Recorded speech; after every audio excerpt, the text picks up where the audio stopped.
this is Felissa Rose. I'm Angela from Sleepaway Camp, and you're listening to Rock Video Rental.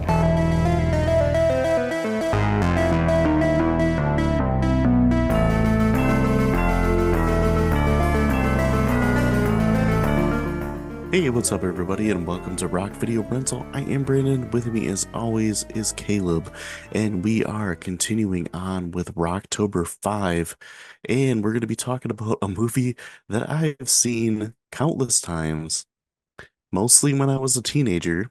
I think this is the first time I've watched it in probably about 15 years. That is Scary Movie 2. It is from 2001 and is directed by Keenan Ivory Wayans. The plot is four teens are tricked by a professor into visiting a haunted house for a school project. The cast, we got Anna Faris as Cindy, Marlon Wayans as Shorty, James Woods as a Father McFeely, Christopher Masterson as Buddy, Sean Wayans as Ray, Regina Hall as Brenda, David Cross as Dwight, Chris Elliott as Hanson, James DeBello as Tommy, and Tim Curry as the professor. That is a kind of a really great cast to Yeah, look back at. There's a lot of dude, big names in there. I completely forgot Tim Curry was in this movie. Yeah, me too. I guess I never really paid too close attention and realized that the Exorcist at the beginning of the movie was played by James Woods. Yeah, What a strange role for that guy. well, James Wood is He's a a pretty strange dude. strange guy. Yeah, but like, dude, he was amazing in this movie. Or like, I thought, I honestly thought that the whole beginning was the best part Oh of the man. movie, like the part that made me laugh the most. Um, and there's, oh my gosh, I try to keep notes like during these movies and point out like all the funny stuff or crazy things that happen. I gave up within the first 5 minutes of this movie. Dude, I'm I like, there's know. no way I'm gonna be able to cover all this because it's just like machine gunning jokes into my face. I know this it was such a walk down memory lane because I remember watching this movie so much in high school and Scary Movie 2 was the best choice too because I mean I do remember Scary Movie 1 or the first one, Scary Movie. Yeah, But yeah, this one I think of all the scary movies was like the pinnacle. And it just was like nonstop and so crazy. And it just I really feel like it sums up what it was like to be a teenager in the late 90s, early 2000s. yeah. Like the dumb comedy. Like this and the road Austin trip. Powers movies Oh, well, too.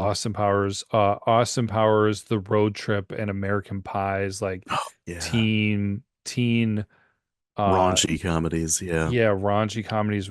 It was just like, it was just everywhere, and this just like leaned right into it, and just like was kind of spearheading it there for a little while. Yeah, yeah, for sure. And that whole like kind of comedy and era of comedy has like died.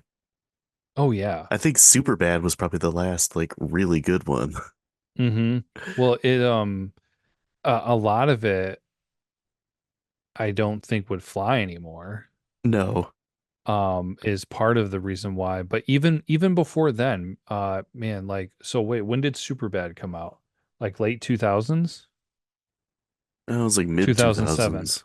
Yeah. 2007. So yeah, I feel like these movies completely died off by 2010, and so that was before the whole like I don't know. I mean, not to jump on that train, but just kind of like how people were in like canceling things where it's just like, no, we can't we can't make jokes about that anymore, do those things. Well, like how they would say couldn't make The Office today.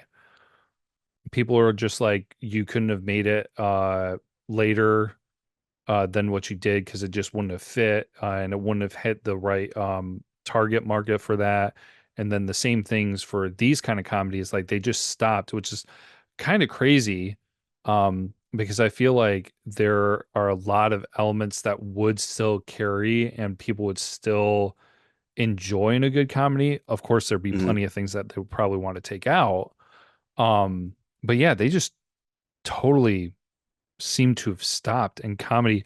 There was something interesting I saw one time, and it was a TikTok, and I can't remember exactly what was how it was phrased up, but they talked about kind of how the comedy movie industry got hit and kind of ruined by a phase. Um, I don't want to say that I know it's this just because I like to throw them under the bus all the time, but I feel like they said Marvel something. movies. Yeah, I think it was something about the Marvel movies. Marvel movies have killed comedy and action movies. Yeah. So, yeah, I've that, heard on with Gorley and Russ, they've talked about that before. hmm So, which is pretty, I mean, it honestly, that would kind of tie up to when these movies started dying Hmm. because that's when Marvel movies started increasing more. Yeah. So, Yeah, I and could, then all the great comedies and all the Judd Apatow movies, those started like phasing out. hmm But yeah, sad, but it was a nice time capsule to go back to 2001 with this movie. Oh my gosh, yeah. Well, Uh, then even like, well, it's so funny because I mean, they probably knew that was going to be a memorable one to use, but the whole like graduation song yeah, that she was singing by in the Vitamin car. C.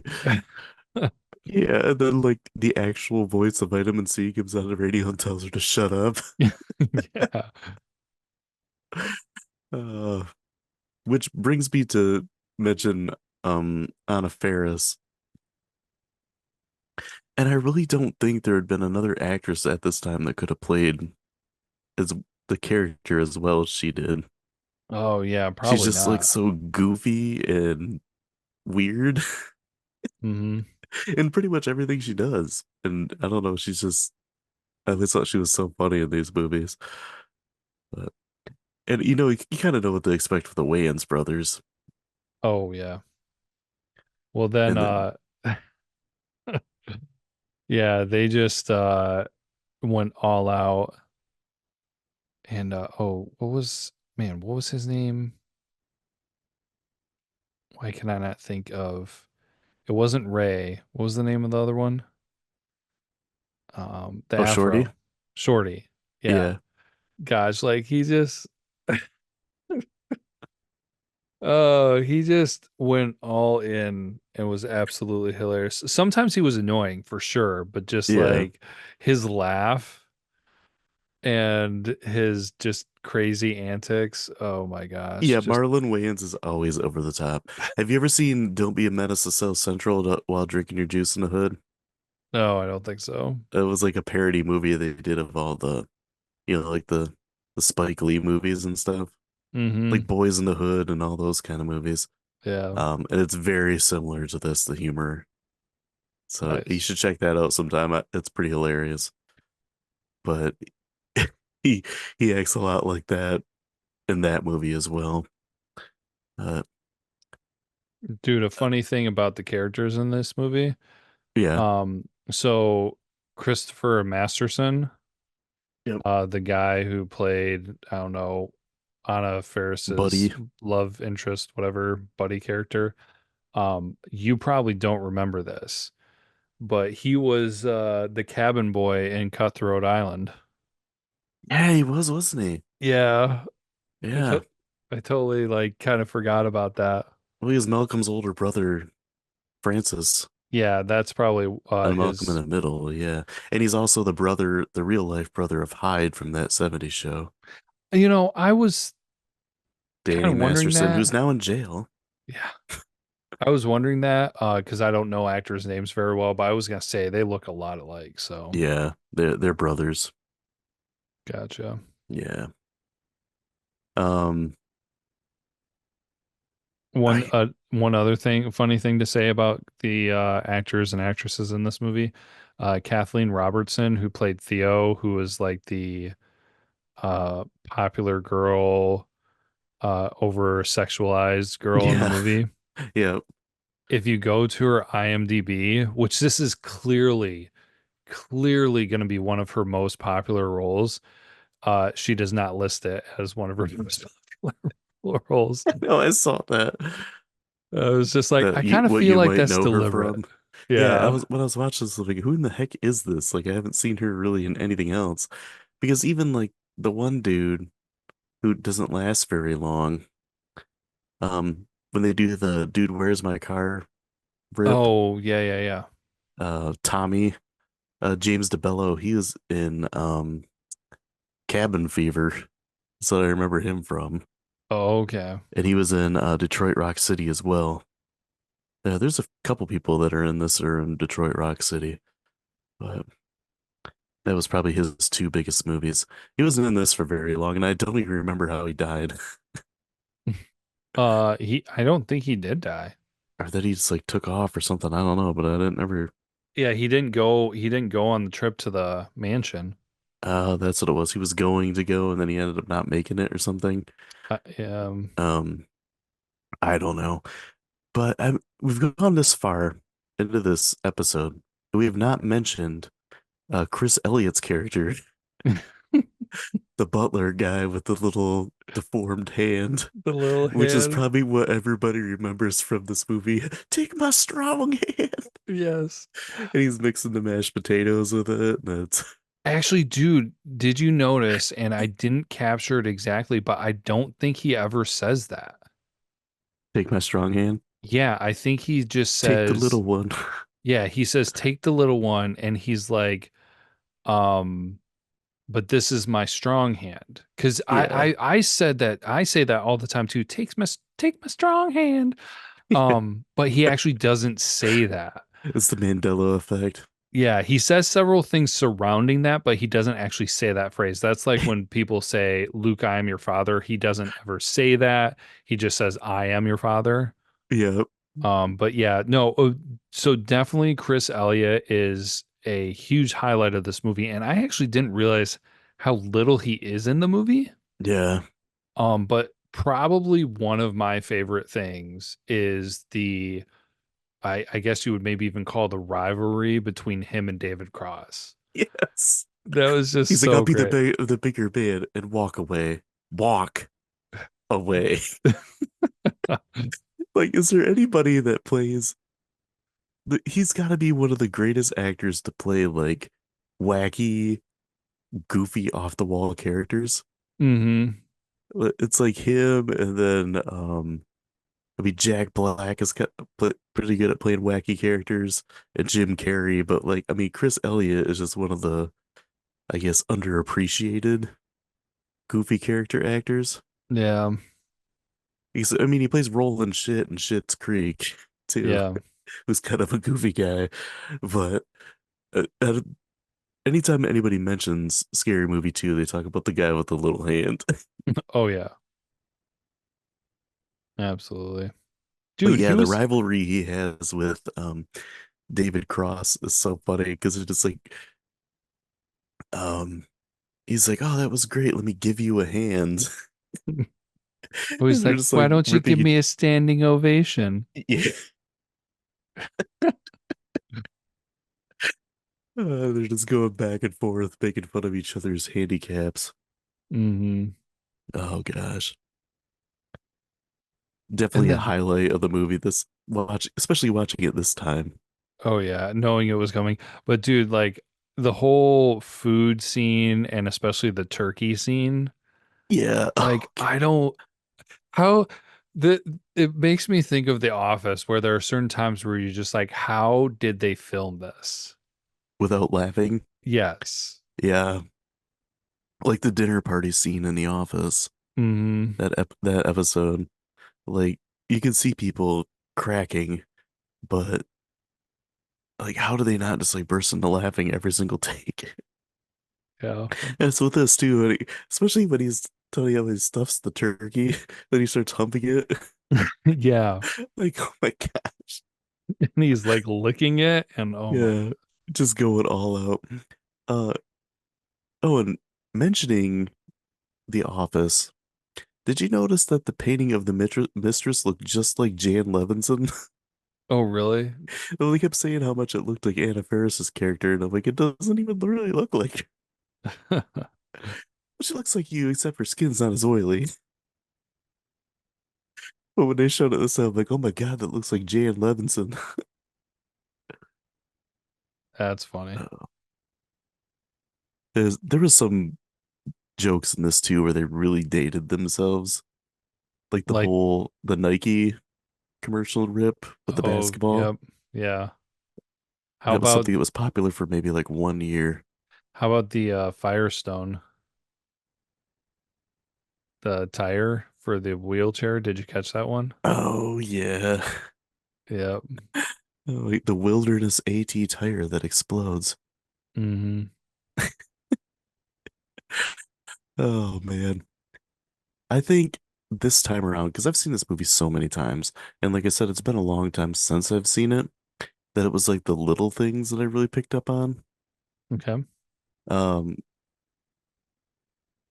I guess the one of what stood out to me was the Thomas Jefferson statue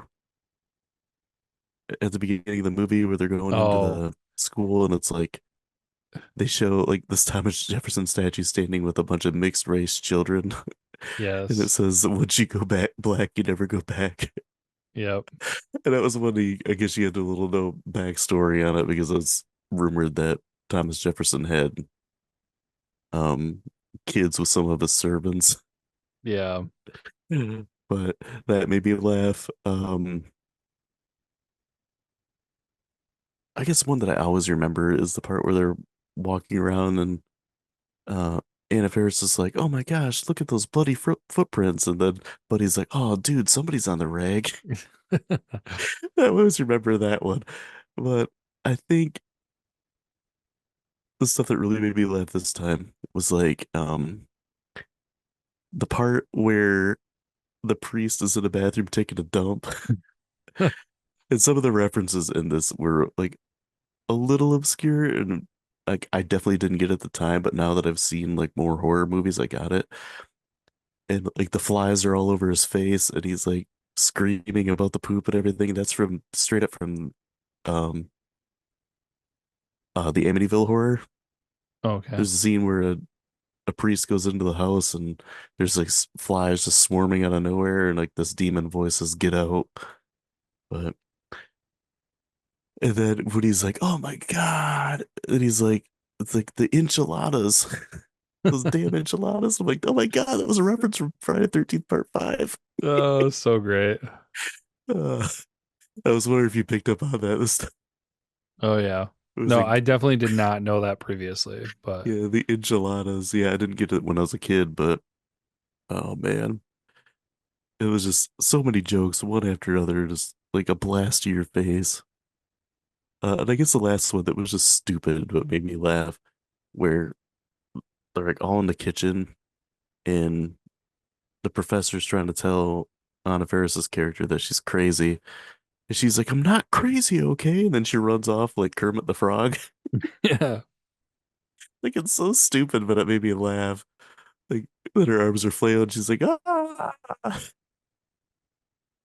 Hmm. Uh, Yeah, no, there was just like so much. I mean, like the little like each person was kind of like having their own interactions with the ghosts and things like that. So, yeah, like a lot of it just a lot of this movie like it had nothing to do with the plot that was going on. no, not at all. Not at Yeah, all. like where she gets in a fist fight with a cat. Hmm. And it looked like the cat from Sabrina the Bewitched. Teenage Witch. Oh yeah, Sabrina the Teenage Yeah, Witch. That's what I was thinking. which also was the same cat puppet from Hocus Pocus. Okay. Yeah. So I wonder if they used the same cat puppet. Doubt it, but maybe. Right. Oh gosh. But yeah, just like ridiculous, nonstop, random. Well, like even before they left and everything, like they were on campus, on the college campus and everything, and then like Marlon Wayans was trying to teach her how to be cool, and she like beat up a girl and took her coat, and like so much randomness. Like there was not that was one thing that I was trying to pay attention to. There was not really like any downtime. Like they didn't really waste anything without a joke. Yeah. That's why I said it's like a shotgun or like a machine gun to your face. Like I Hmm. felt like that was good and bad at the same time because Yeah. it's good for rewatchability because you pick up on stuff that you haven't seen before or you haven't heard because you're too busy laughing at another joke, which it kind of is reminiscent of like Airplane with Leslie Nielsen. Yeah. Yeah.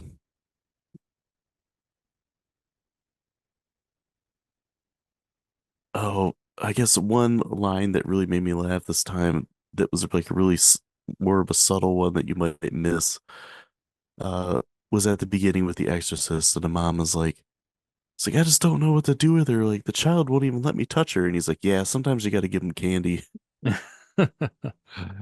Yeah. I got about died when I heard that one. I completely forgot about that. Yeah, this movie, with the rapid fire jokes is definitely just a collection of funny, ridiculous scenes spliced together into a like a really weak plot. Yeah. Now, we've seen some movies where they do stuff like that and has been very unsuccessful. This one, while it was disjointed, because it was being ridiculous and leaning into it, it actually worked. Yeah. So, We get the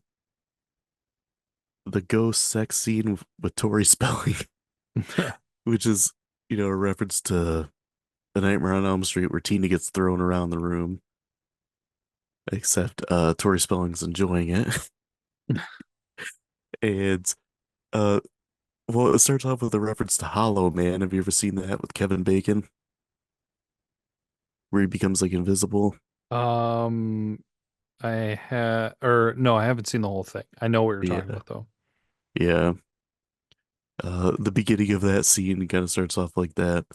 Um, and then we get Ray and the clown. Right. And oh my gosh, with Sean Wayans, it was like rapid fire gay jokes with his character. Mm-hmm. And that's one thing that would not happen now. It was Yeah. just like, okay, the gay jokes are starting to get a little bit old. Because like the clown's like trying to pull him under bed. And he's like, oh, where are you going? And then the clown's like, wait, what are you doing? He's like, stop that. Stop touching me. And it's the clown from Poltergeist. Mm. Uh, and we got some ridiculous stuff too. Like Shorty's got this weed plant that he's watering, Oh yeah. and like the weed plant like grows super huge and then rolls him up in his sheet and tries to smoke him. Yeah. Oh, well, the other thing that happens with Shorty too, though, is he hooks up with that ugly chick, or not like the Yeah, possessed chick or whatever. yeah, she's almost like a Medusa or something. Yeah, and he puts a bag on her head, Yeah, and he's just like, no, no, no, leave it on, leave it yeah, leave it out. I'm almost there. on. Uh, well, and then we get the running gag too with Dwight, where it's like he doesn't want any help, and the hot chick is like trying to seduce him to get the keys. And she Oh like goes to gosh. unzip his pants. He's like, "No, I can do it myself." That's another thing I really remember from this movie. Uh, oh, and then also another um ridiculous sexual encounter for Anna Faris's character in these movies. So the first one, uh, she gets like she's like doing it for the first time with her boyfriend or something like that, and she gets like stuck to the ceiling. Yeah. And then in this one, she gets like blasted into a door from Buddy. Mm-hmm. Yeah, I Uh, remember that being a running joke with these movies. yeah. Oh gosh. And just all of a sudden, Chris Elliott's character's like a bad guy at the end. Hmm. and they have like a fight with him that's supposed to be like Charlie's Angels. Yeah. And Well, it he was was. right around this point where I'm like, what the hell is the plot of this movie? Yeah. Well, I think they were trying to make it sound like he was possessed or something. Oh, okay. So kind of like it made me think of Ghostbusters Yeah, because they showed the camera angle where he was like being attacked or approached by something, and then he got like taken over. like Rick Moranis. Mm-hmm. Yeah, and Sigourney Weaver in Ghostbusters. But we get the funny ending too, where she's just like, "No," and he's like, "Yes." Oh, the stupid small hand. And it's obvious he's just hanging onto a prop under his sleeve. Oh yeah, which makes it all the better. Yeah. Oh man. Well, I think we covered pretty much all the important stuff. This might be our longest episode of this marathon, just because we have such a history with it. Yeah, But trivia and facts. let's do it. The first one I got is James Wood. He improvised the line where he says "fuck this" and tries to leave when the demonic girl's head spins around. That made me laugh this time too. So the Wayans brothers said that the sequel was not as strong as the first movie because Dimension Films wanted it released within a year after Scary Movie, and they felt like it was too rushed. Oh, dude, it was the best one. I I'd have like to I go back and watch the first one. I feel like the first one was more thought out and more of Yeah, a complete movie, but this one is just that rapid stupid fire joke thing, which was yeah, at its prime at that time. yeah, for sure.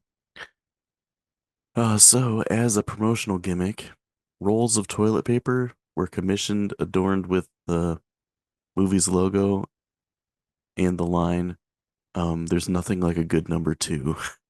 Oh my gosh. Yeah. So the tongue used to spoof The Exorcist was the actual tongue that was used in The Exorcist. Oh. It's kind of funny.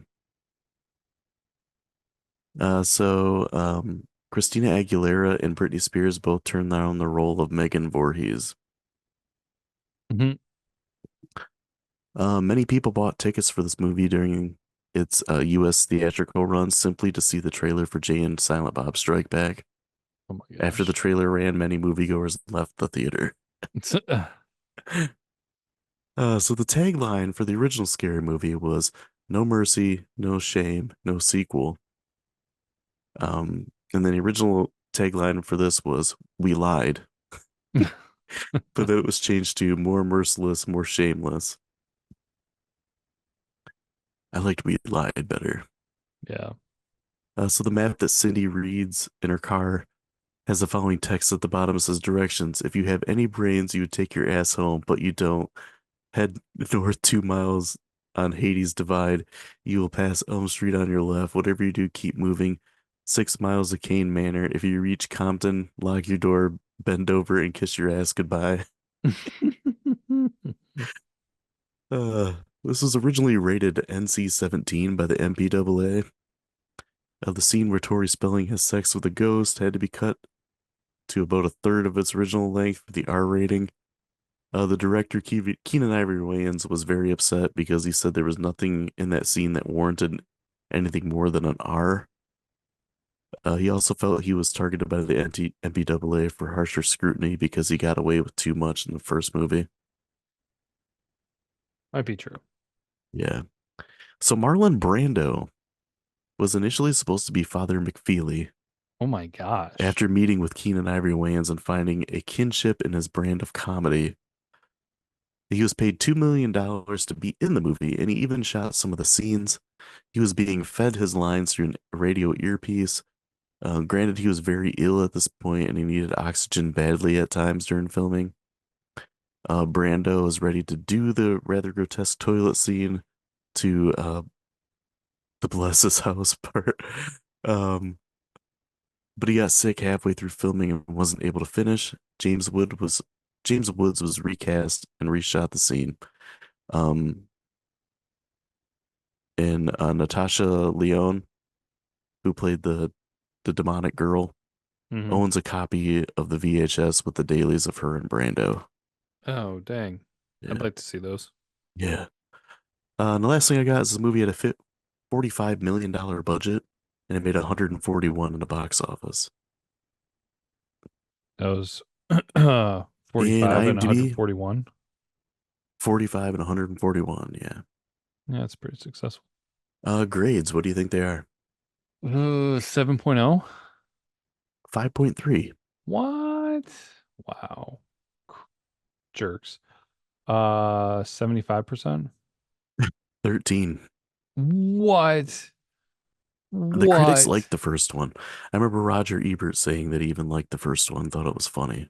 Oh my gosh. Okay. Yeah. Audience 70%. 52. Oh my gosh. Yeah. Wow. Well, I'll jump in with my grade right away. Okay. I think it's 5 out of 5. I Do you mean, really? yeah, well, it's man, uh the only this is the reason why I think it's a 5 out of 5 because of what it is and what it's trying to be. Like Yeah. it is that quintessential um raunchy teen comedy. Like Hmm. it does not matter. Like I feel like the fact that it doesn't really stick to a strict storyline just adds to the fact of like this is what these movies really are. Who cares about the story? You're here for the jokes. Yeah. And so I'd be between 4.5 and 5, but honestly, I'm fine giving it a 5 because it's meant to be stupid funny. They lean heavily into it. It's all about the jokes and all about like the dumb raunchy comedy and everything. And they just like you said, it was like a machine gun. It was nonstop. There were very few parts that I felt that slowed down. There were a few things that were absolutely not as funny as other parts, but like this is what it is. Like it straight up did it. And honestly, there aren't very many other movies. I mean, I know we talked about like Super Bad, there's like American Pie, Austin Powers.